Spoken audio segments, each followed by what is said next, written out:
Good morning all. I'm Venky Dahale. I'm with Microsoft. I'm a digital transformation architect. So in my role, I'm an investment from Microsoft in enterprise accounts that are envisioning the next level of business performance, if you will. So in my role, I engage with enterprises to understand their business strategies, the initiatives, co-ideate with them in terms of how IoT, data, and AI enablement can lead to business transformation. Particularly in the world where technology is leading and enabling business transformation, related to where we have been in the past, where technology was used to enable business transformation, right? So, really thankful, Ed, for having me here and an opportunity to meet with such a diverse group. The topic for today is to provide an overview of Microsoft IoT offerings, if you will, and showcase some of the use cases across industries where Microsoft IoT has delivered business value, if you will. We'll also do a quick demo, if you will, of some of the accelerators, just to offer you some greater insight into what one of these technologies might look like and how it might be able to accelerate your outcomes. And we'll finish up with some of the learning resources that we leverage and upcoming events and things of that nature. Venky? Yeah. I'm sorry we don't have a mic on you, but there's some background noise from the radio, so do you mind kind of yelling a little bit? It's just hard to hear you, I'm sorry. Sure, I'll try to be more vocal. So, a lot of diverse groups here, all focused on the topic of IoT, and I don't think that we need to make an introduction to IoT. As Gartner forecast, there are going to be about 20 billion plus connected devices by 2020, and more than 7 billion connected devices already exist, right? So we are poised for this explosive growth of connectivity, and what that connectivity is providing really is access to the new data that has never existed in the past, and with the technologies that enable capturing, synthesizing insights out of that data, and inject actionable insight or intelligence in a way that can result in the moment outcomes is really the big promise of IoT, right? We have heard a lot of things related to IoT before it was called an IoT, right? Before it was called an IoT, it was basically a private network that existed on a plant floor or a particular building, if you will, right? With backnets and SCADAs and all of those things, where the idea was to monitor and manage a small group of devices. As IoT has gained momentum, it has transformed from that private network into cloud-enabled network, right? Where millions and billions of devices can be remotely monitored and managed, and insights can be leveraged for even greater outcomes. What has happened recently is, though, as we have expanded on the use cases, we have again started seeing the need for just not cloud-based integration and insights and enablement, but also pushing on the abilities to make sense of that data and act on that data remotely. So the concept of intelligent cloud, which enabled assimilating these data and synthesizing insights and integrating it with your edge devices as well as with your enterprise application, has now shifted to the edge. It's not shifted; it is also enabled at the edge. Is the right way of describing it. And there are things that can be management oriented, right? That are being facilitated by what is live in the cloud. So we'll dwell upon that a little bit more. But the new reality is an intelligent cloud and an intelligent edge for all the realities of diverse use cases, if you will. Paradigm shift. It evolves, and we'll see where the next evolution goes, right? So I think even within the within this room, we have heard diverse interest and use cases of IoT. It's only representative of the ubiquitous nature of what IoT can do in terms of enablement.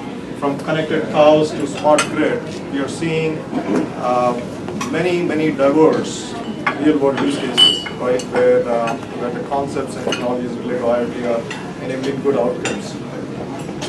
And these are the diverse patterns that Microsoft is engaged in, right? So we are continually learning what is going to drive outcomes and how to simplify these technologies so that customers across various industries at scale can achieve faster outcomes, if you will.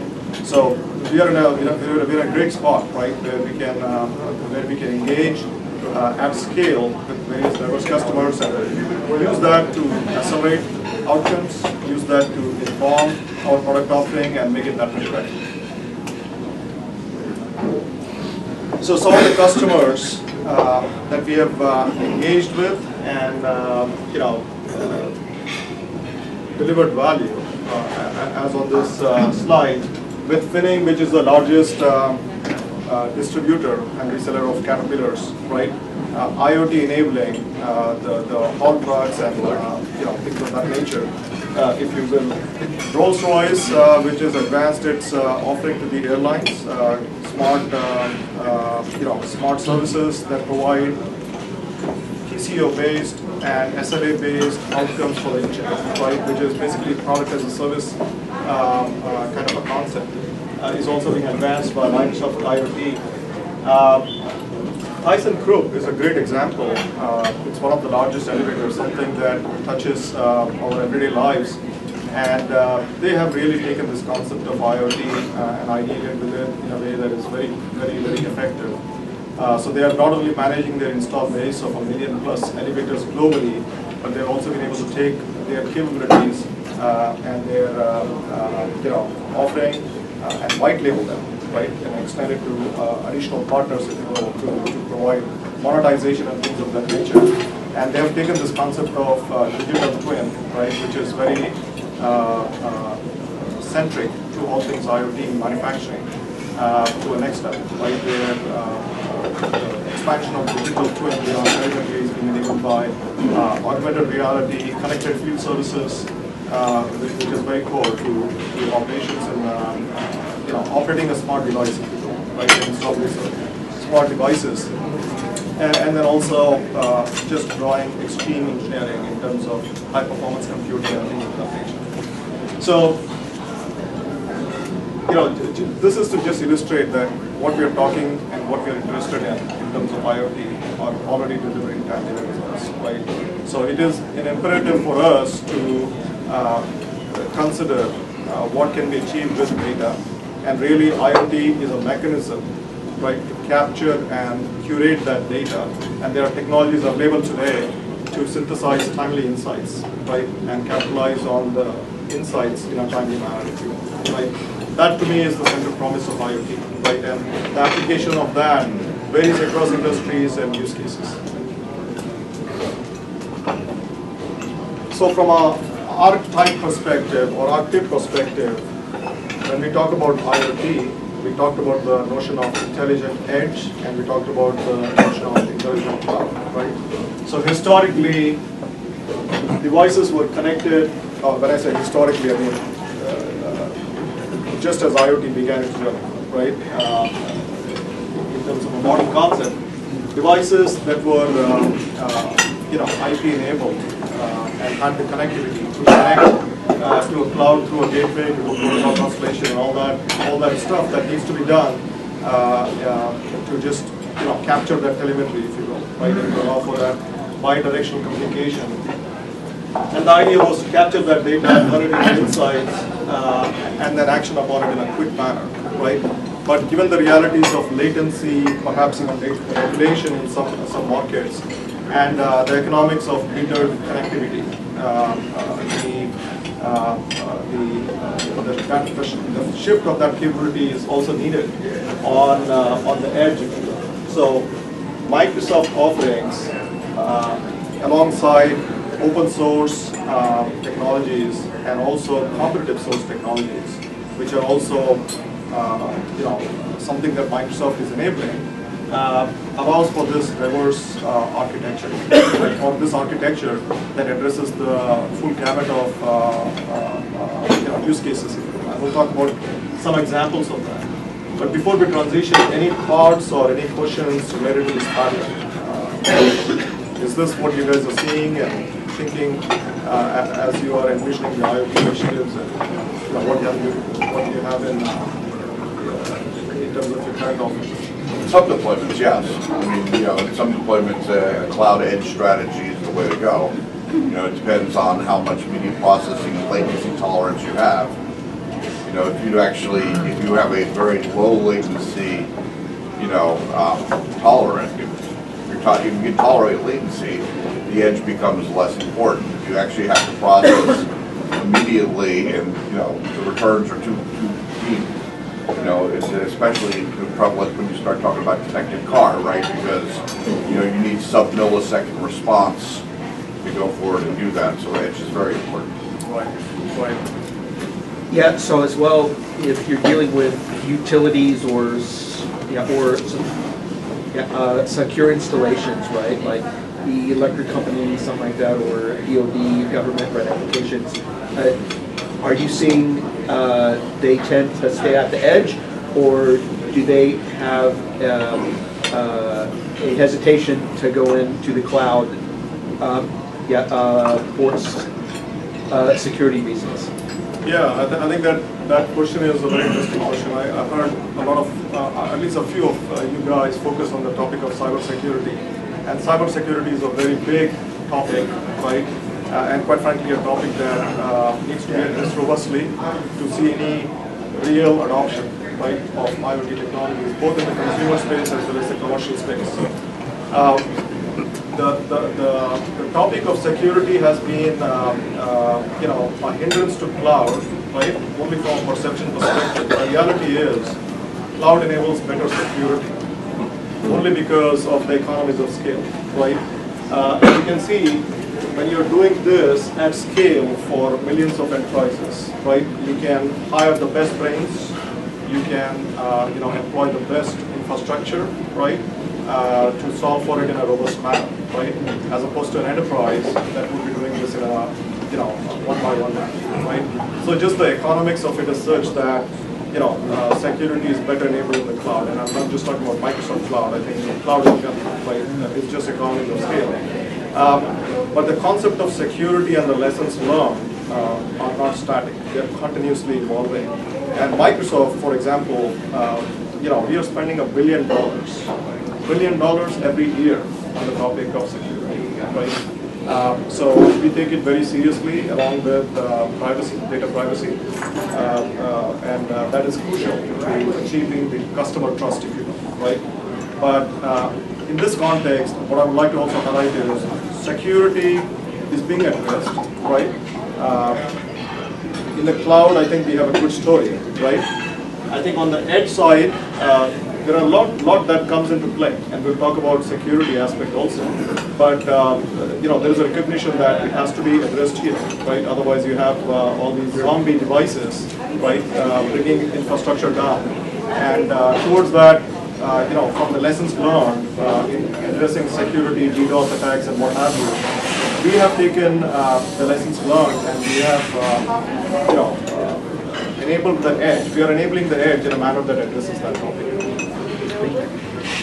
So I have a comment I'd just like to add. A lot of the RFPs we're seeing, we don't want to make antennas, but a lot of people ask us to get involved in the overall network, right? So they want to make sure from a handset to a radio in a van or a truck to a command center that we help make sure all the antennas work. So as part of this ecosystem, we're seeing a lot of people requesting situational awareness, which is really on the edge, and it's real time and it's fast. Working with a new software company, we're going to have a demo in our office in the next few months where we demonstrate, because their software is so fast, that they respond. They're going to respond for watching power lines and nuclear sites so there's no threat. And they'll have drones and things of that nature that can respond with non-lethal and possibly lethal, working with government and industry. But it's all real time, and it's on the edge. So we're seeing a lot of this.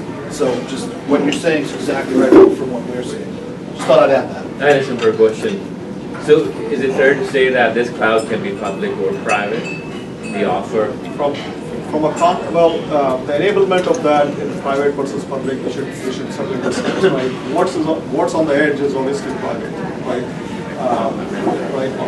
The cloud side here, from a Microsoft perspective, is a public cloud, right? But we also have some offerings that are providing, private clouds that allow for many of the services in the Azure public cloud to be available, right? And we should talk about that in terms of an Azure stack offering, right? The rationale for why you would need that is not very underlying, right? The rationale why you would need RDH. So the net is if you write them a big enough check, you can get a private cloud. Like a power company, you could have another icon on here, which is, let's say, a power company got their own private infrastructure talking to their devices. So, and there are federal clouds too, right? Yeah. I mean, state and local clouds. That goes for any cloud. Without question. Yeah, but the thing too is, right, with the wireless industry, it's so easy now to bring like private networks all the way in the clouds, including Microsoft, the Googles, the Amazons, right? So, Segmentation tools. you don't have to go to the public internet, even for your wireless devices. You can do mobile private networks, very well integrated with all the cloud. Private. I understand. Right. So I think this group can easily appreciate that IoT is not just yet another technical solution, right? To benefit from IoT, a company needs to engage in a way that is much more strategic, but there are a lot of moving pieces to it. It's more like a heart transplant, right, as opposed to a particular topical surgery. And there are many things to think through. Security is something that we just dwelled upon, right? But there is a lot of things beyond connectivity that needs to be considered. And for most companies, this is not a skill set that they have, right? You guys that have worked in telecom, and wireless and things of that nature, you have a pretty good understanding of how the data flows from one place to the other place. But it's just not about the data; it's about the artificial intelligence or machine learning, or how to manage that terabytes of data that is coming together every day. How to manage security. How to then operationalize it in an enterprise in a way that delivers business value. What customer value proposition we put together so that the customer will pay and aggregate the connection and things of that nature. And then how do we service this install base that is now smart and connected, if you will, right? What new business processes and business function need to be advanced.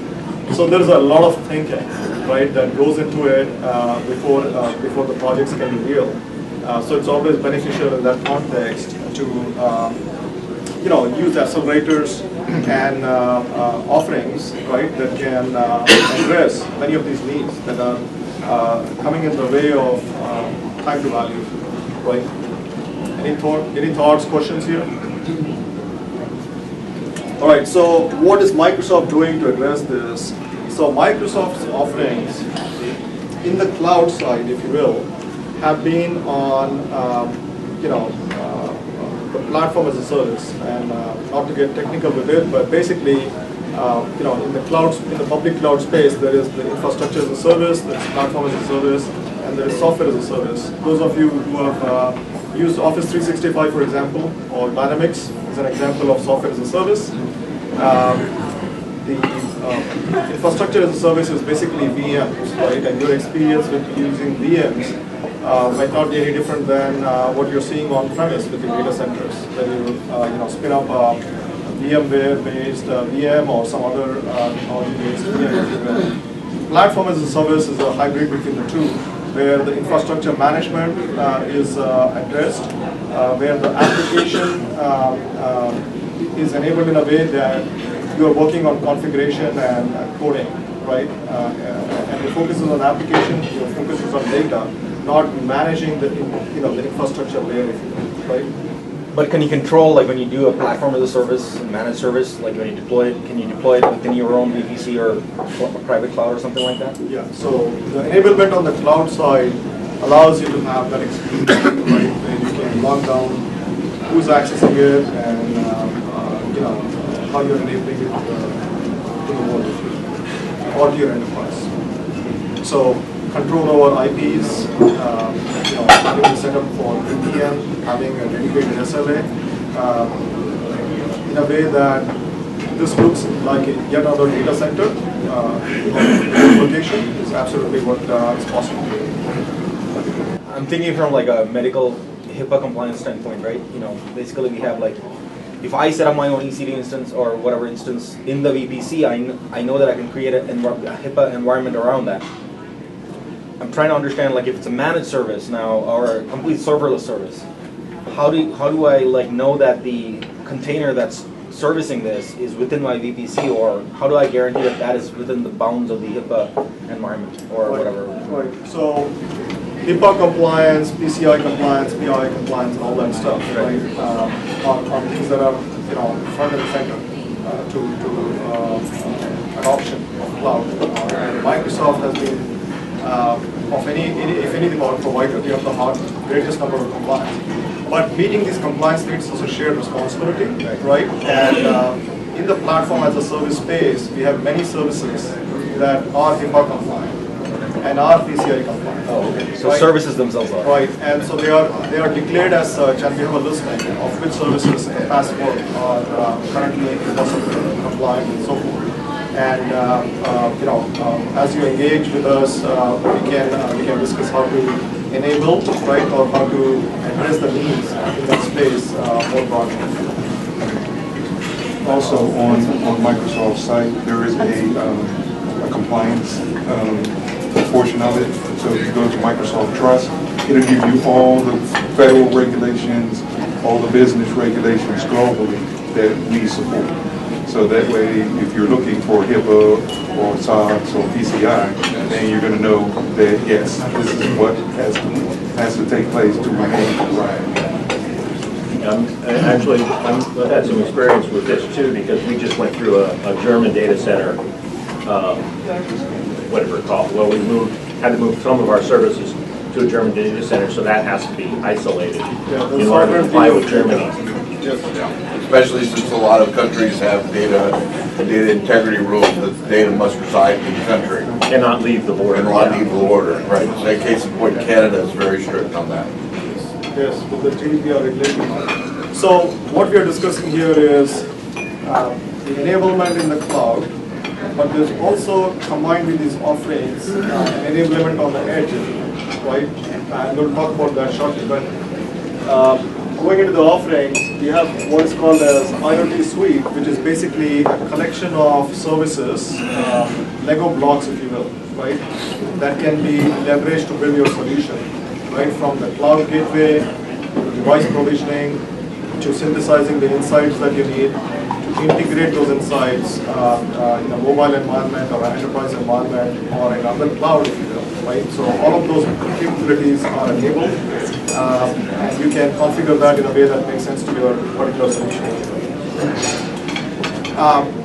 For many organizations, putting those Lego pieces together is a significant challenge, right? And this would be smaller enterprises that otherwise, for example, maintaining vendor machines or manufacturing vending machines and things of that nature. And for them, in meeting their customer imperatives around availability of the product or uptime of the product are more crucial things, and maybe things of the nature of replenishing the consumables on the machine and so forth, right? And they don't have to have this extensible integration and user experience and things of that nature. For that, we have an accelerator offering called Iot Central, which is a SaaS offering that allows small and medium companies to take advantage of IoT in a very, very quick manner. And in our conversation today, I'm hoping that we can spend some time to just demo it, right, and illustrate how easy it is and how we have abstracted the complexities on the cloud side, right. and very easy on the edge side. So the IoT suite, as you said, the building blocks allow for devices, heterogeneous devices, be it your Raspberry Pi or your Mentor Linux-based devices, to connect easily to the cloud and relay their telemetry, and also to receive the commands, right, and controls that might be to affect the controls that might be needed. The ability to synthesize insights quickly through stream processing and things of that nature, and to integrate those insights into line of business applications through workflows, right? So if you are a company that provides field services, and I heard at least of one person in the room here that does that. If you are a company that is focused on network operations, or you're outsourcing field services for a manufacturer, many companies are. So that is a capability that is very vital for them. And we talked about these being building blocks, or Lego blocks, if you will. But in addition to those building blocks, what Microsoft has provided is templates that strings together those Lego blocks in a way that solves for common patterns of IoT situations, be it remote monitoring or predictive maintenance, if you will, or connected factory, Industry 4.0 and things of that nature. So for the workflow automation integration, do you have like standard connector APIs for like Microsoft Dynamics or something like that? Or? Yeah, so Microsoft Dynamics or Salesforce, right? Or if you have any other API-based service, we can have a webhook that it works in. Does our platform include location-based services or location awareness in terms of the use cases? I'm just wondering if the asset is moving around, or if it's a patient in a hospital, or there are different ways of thinking about the thing. But is location a piece of what we support? Yes. So for many of the assets, I think it's a big problem in the industry in general, right? So if you look at manufacturers, be it in the electronic space or the appliance space, their go-to-market from a B to B to C has been to go through the distributor, the reseller, right, to the end consumer. The manufacturer typically doesn't have an insight into the customer altogether, right, the consumer altogether. And they might get lucky if someone registers the product. I don't know what the hit rate on those registrations are. IoT can enable understanding of the installed base, right? If the product is connected, you would have an understanding of the GPS location and things of that nature. Microsoft's given its assets from Bing and Nokia and Here and TomTom, partnerships with these organizations. We have a location-based service, an API, right, that can be packaged along with the Edge solution, and it can provide you with understanding of where the product is located. Right? What about internal location? Sorry? What about internal location? I mean, like if they want to track like crates within the floor, right? I mean, like GPS is not going to work. Is there like a standard solution that, I mean, like I know there are many solutions, but is there like a preferred solution that you're promoting? Yeah, so I think that is a topic that we need to, from a granularity of data perspective, right, and how RFID plays into that versus IoT plays into that, something that we need to think through, right, and so we can have a follow-up conversation on that. Yeah, you could use LP-WAN as well. And there's another use case. So, say for instance, we're working with a company that is looking at gas stations, right? So imagine, if you will, a lot of gas stations, amazing. Can you stand up? I'm sorry. A lot of gas stations don't have wireless at all, right? So imagine, if you will, enabling that where you're trying to drive traffic into the store because they're trying to upsell you. So imagine heat mapping and using beacons and different types of technology, because this device right here will give it everything. So once you turn on location awareness, we automatically know where you are, right? So imagine you're having all this information, and not only the information on the phone, but you're pulling in your social interactions.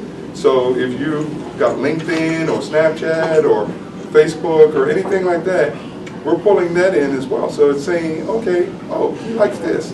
I have a full picture of who you are as my customer, and I can have a better opportunity to upsell, right? But a lot of the technology that you generally see, heat mapping, and those types of tools that help with location, all that stuff can be integrated into a solution like this. So just don't, as Venky is saying, think of IoT as the enabler. But everything else that still exists today can be now integrated into that environment to enhance it and optimize it, if that makes sense. Yeah. So we'll talk about IoT for transportation, maybe touch upon the initiative that Microsoft has with the connected vehicle platform, right, which brings in all these Venky, you have like capabilities. 17 minutes. Okay. All right, we will actually just go ahead and demo the Iot Central, which, as I said, is it's a packaged offering, and an easy to use enablement. We're going to skip that.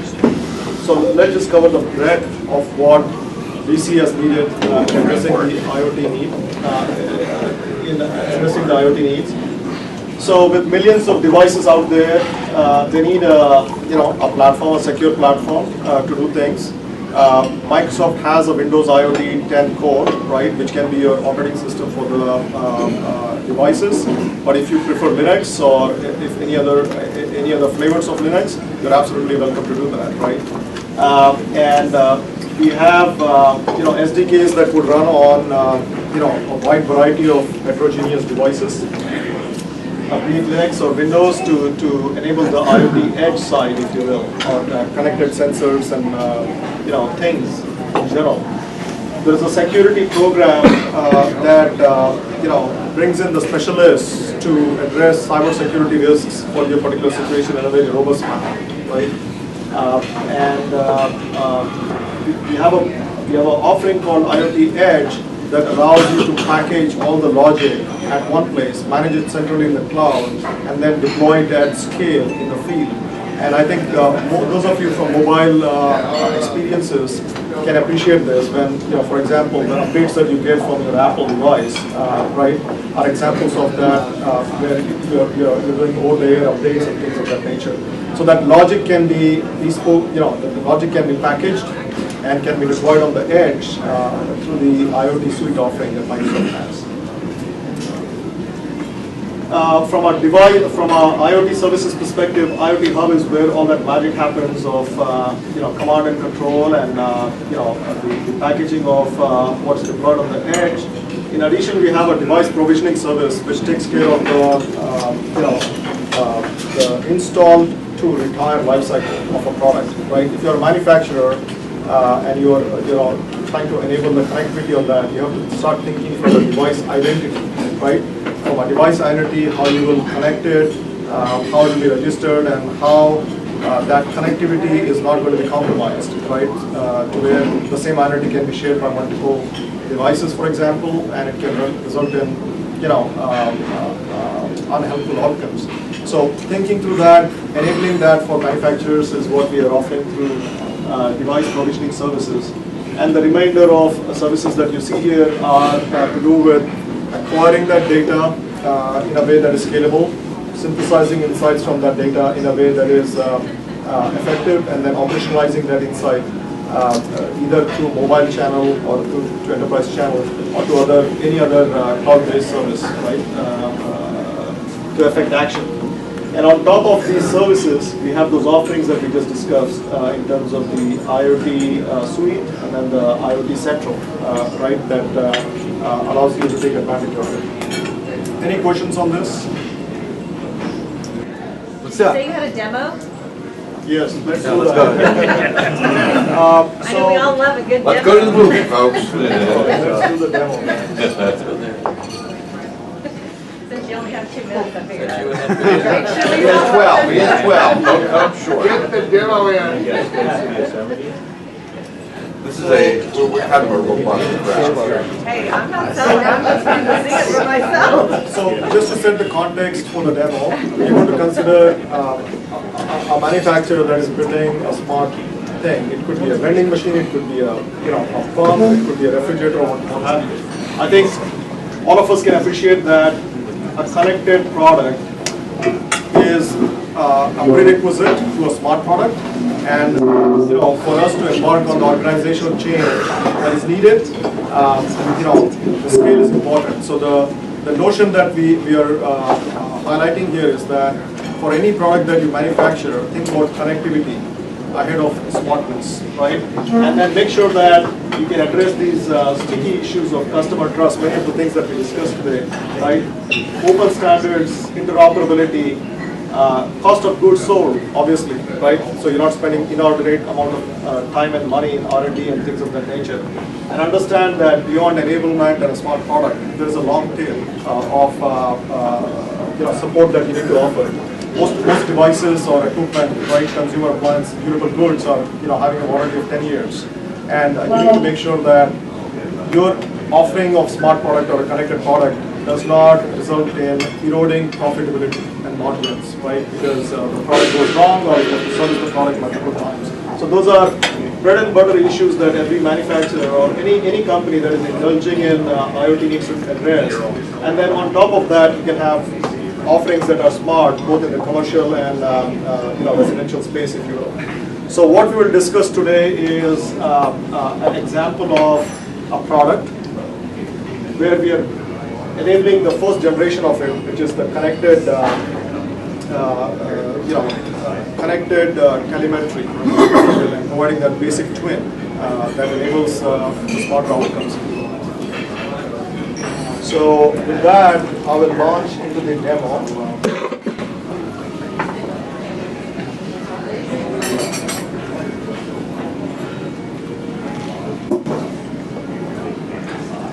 I will share the links for this particular capability.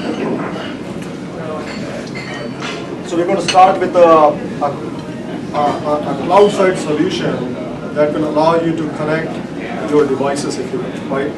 So in this case, we will just call it as not Texas, is it?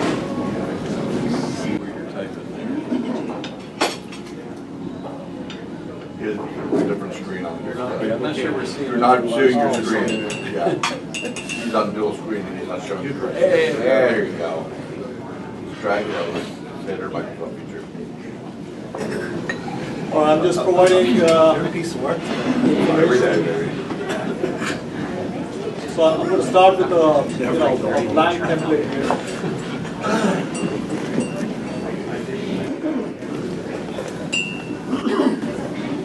So the concept of digital twin,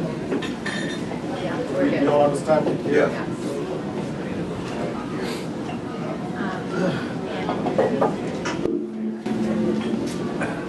Maybe I should do a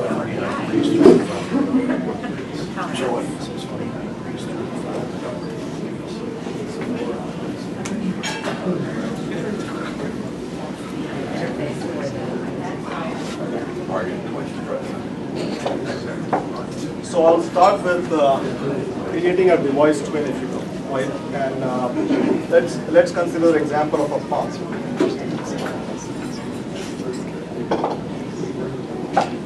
So this is an electromechanical pump, and for a device twin, for a thing, either is providing you the telemetry of the performance of the device, or it could be an event, like for example, an alarm, right, that goes off on a particular device, or just a heartbeat, which provides the uptime state of that device, if you will, on a periodic basis.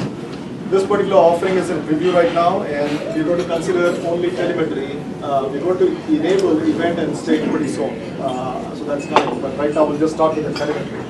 So what we're saying is, we'll create, we have a sensor or a control board set up in that pump that allows us to access things like RPM or kilowatt hour used and things of that nature. Those are two basic telemetry measurements that we'll focus on. So the first one is temperature.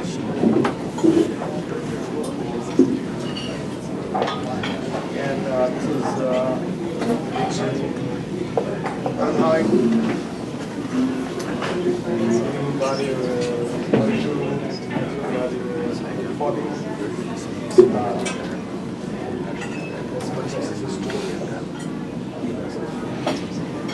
other measurement we are going to consider is energy used.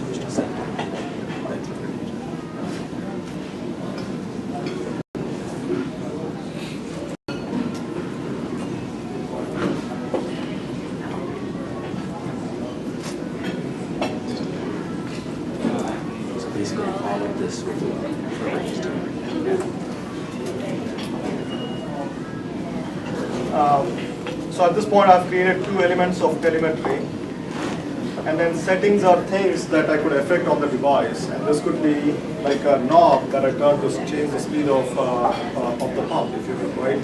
So in this case, I'll emulate a knob that affects the gallons per minute setting.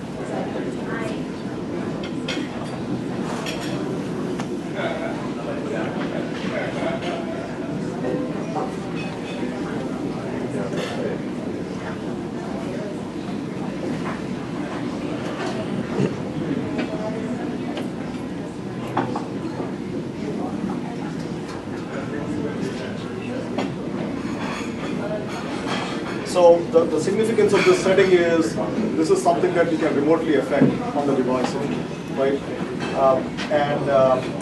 It says that it's synced to 0. Whenever I'm creating a device when it creates a simulated device doing the same, just to emulate what this solution might look like. Then there are things like properties, and this could be things like serial number,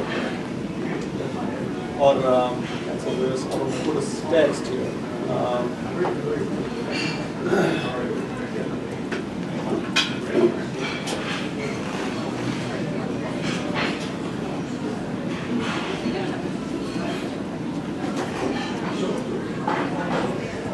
And then there are rules, which is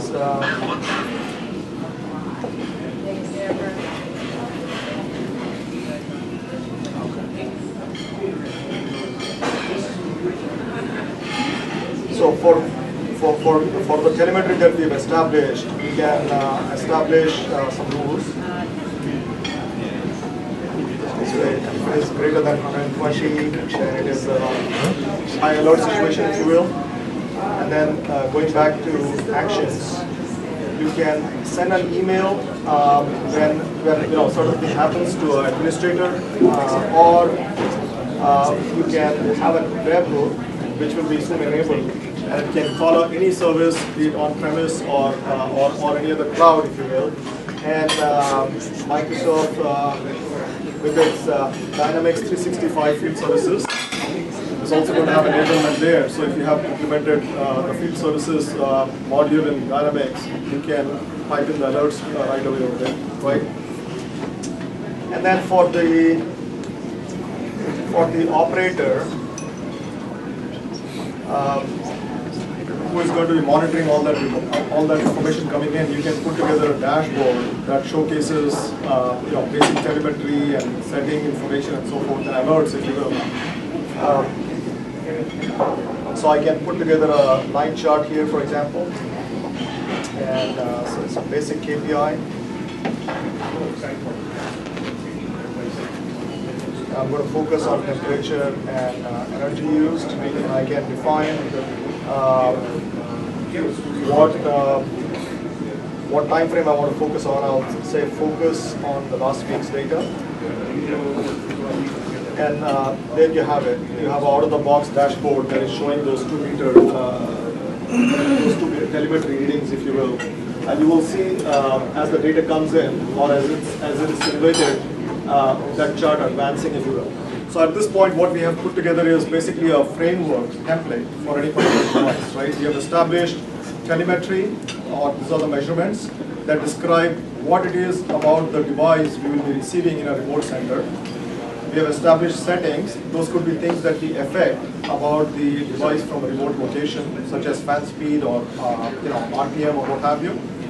The third thing is the properties, and these are things like device serial number, device location, it could be GPS coordinates, who to contact in terms of when things go down and so forth.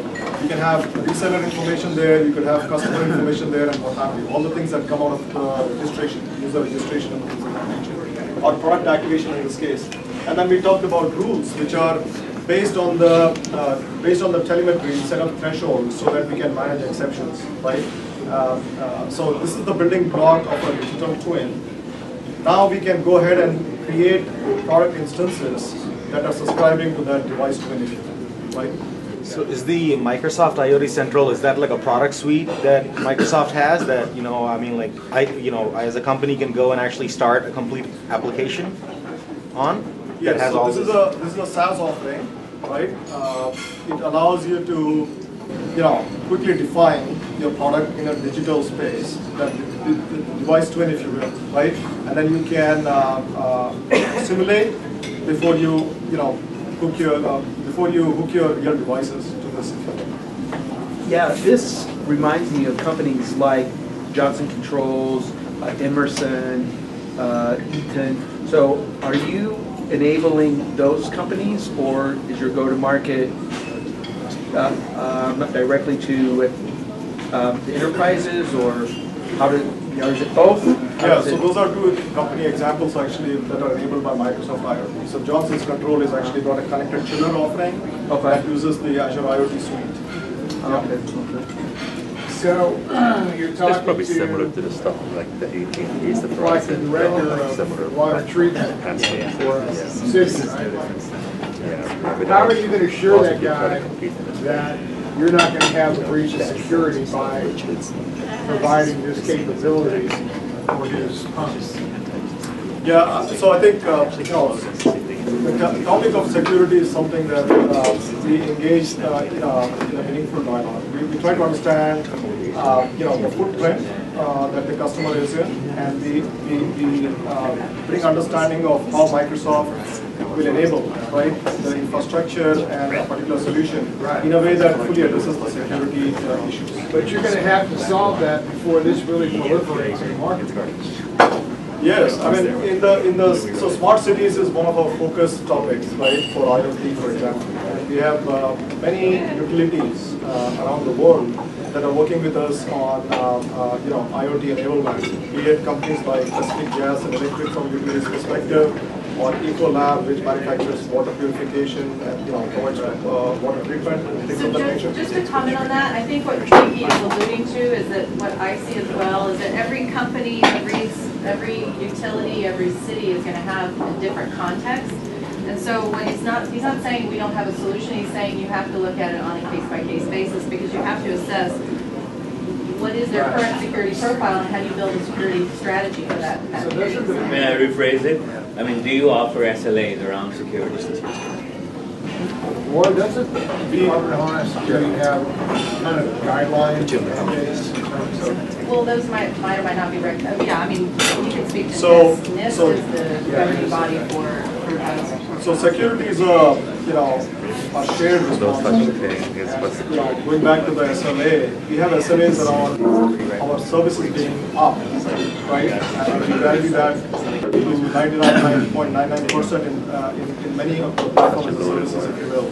But the concept of security is it's a shared responsibility. We are providing you with all the controls, right? All the robust industrial controls that are needed. But it needs to be implemented in a way that is having the norms of your implementation, right? So as we discussed, it's a topic where we're not only providing the technical enablement, we're also bringing to you partners that can engage with you in a meaningful fashion to address that security need, right? In a way that's been. And I know from looking at it, that you can assign every device a unique token, secure token, so that the only thing that can talk to it is your service, and your service will recognize that. So there's an authentication. Yes. So you have the basics, is what I'm saying. That's right. So on the device side, we certainly have a very well-defined security architecture that we have white labeled and open sourced, if you will, right, to device manufacturers. And there's a big ecosystem of device manufacturers that are taking advantage of that. But it includes things like a trusted, protected module, renewable security concept, the concept of using X509 certificates and things of that nature.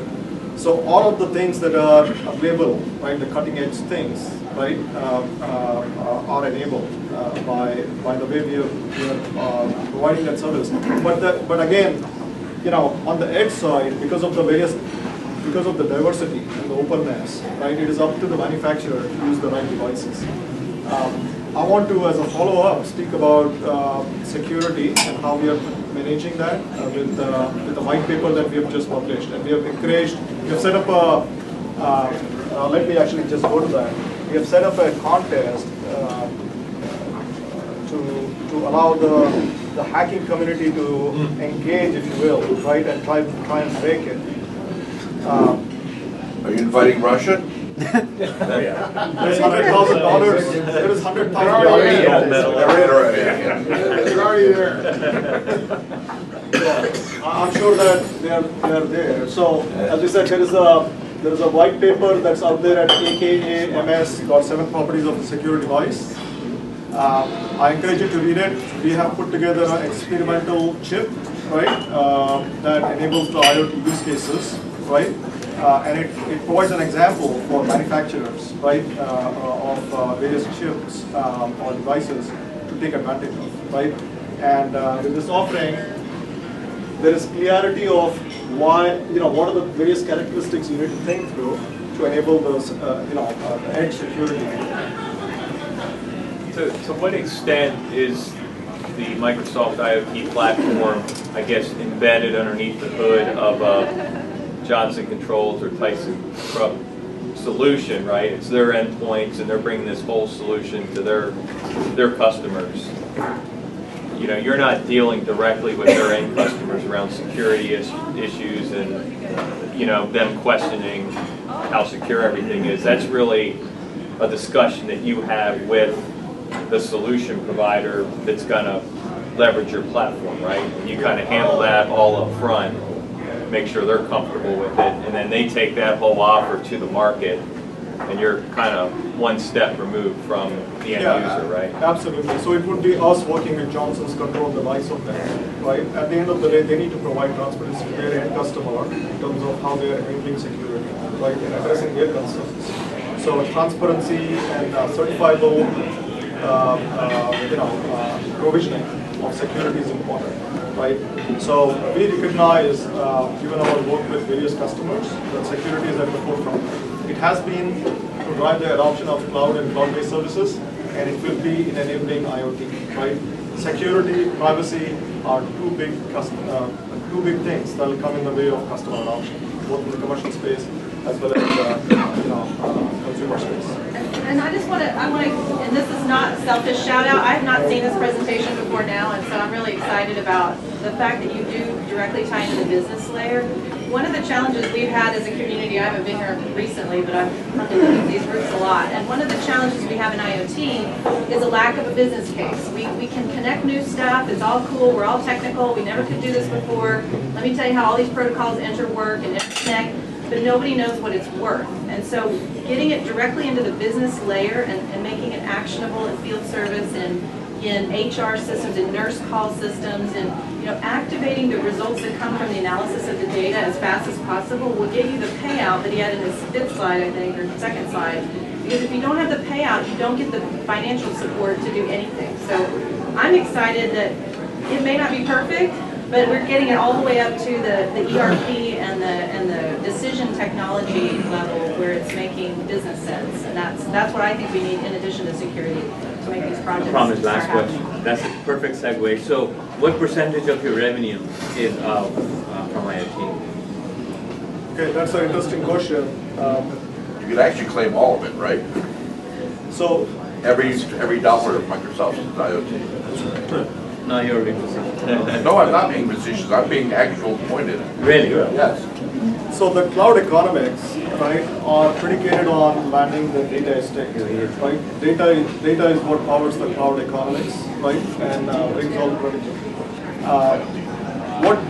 We have an interesting chart at Microsoft that has shown the expansion of data, right? When you look at what has caused data to explode, it is not that we are doing more transactions as a business that's happening on the ERP side, right? The data expansion is either because of the social media applications, or what is happening in the YouTube space, or Twitter, or Facebook, or what have you, or it is the these otherwise mechanical devices, right, getting a digital life and relaying the telemetry and things of that nature, right? This to us is not yet another focus area. IoT is front and center to Microsoft's vision of enabling digital transformation across various businesses. Without data, there is no transformation, right? So to us, this is a topic that we are heavily invested in, right? And we continue to advance in a very significant way, through various investments and partnerships with customers. Yeah, because this really will make the money, right? Like Laura says, you have to go up to the solution level, because that's where the money is made. But these are like the widgets in your toolbox to implement a solution.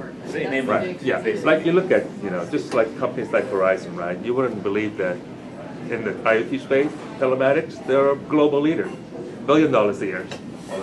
Right? So if you go to the solution level, that's where you find the money. All right, very good. It's 9:10, so we.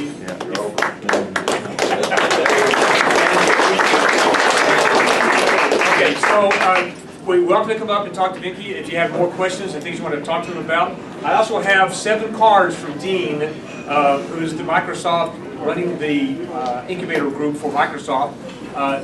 Email me. I've got an extra card here that I would send out his contact information if you need it. Thank you for coming. Laura, any last moments, last things you want to say? No, I honestly, I'm learning with you, and at Microsoft we're learn-it-alls, we're not know-it-alls, so we're always open to hearing your ideas and how we can improve. Thanks for being here. Yeah, all right, very good. And we have the room until 10:30 or so. If you want to continue after that, then they ask her to go out and have coffee and have lunch with them. So thanks for coming, guys.